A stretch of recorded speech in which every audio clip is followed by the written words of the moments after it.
As you may know, there's a hot topic immigration bill still lingering in the House of Representatives.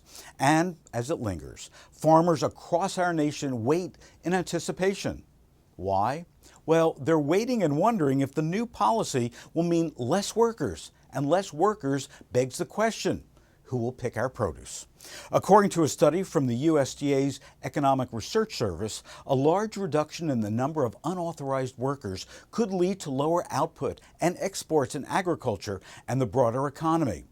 Hired farm labor accounts for about 17% of production expenses overall, and 40% of these expenses for fruits, vegetables, and nursery products.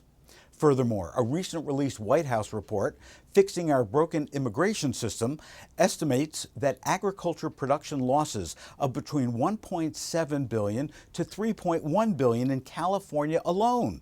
The report points out that there continues to be insufficient U.S. workers to fill labor needs, and that by providing a path to earn citizenship for currently unauthorized farm workers, the bipartisan Senate bill gives unauthorized workers and their families the security they need to invest in their own skills and education to pursue higher paying employment.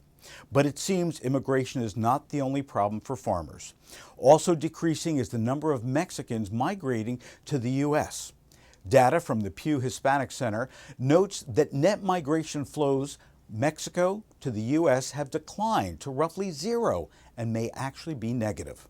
The data goes on to explain that this change is the result of several factors, such as a slowing of the U.S. economy, heightened border enforcement, and better economic conditions in Mexico.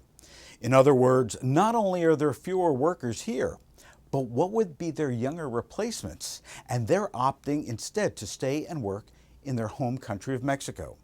What are the possible solutions? Perhaps a consideration for higher wages would appeal to a wider workforce. And what about technology? Could mechanization reduce farm labor demand? Either way, with the immigration bill looking like it won't be considered until at least October, farmers may need to look for alternative options, leaving many fruits and many vegetables in the field. The Lempert Report uploads right here 3 times a week with the information you need to stay ahead of the trends. For more, just visit thelempertreport.com.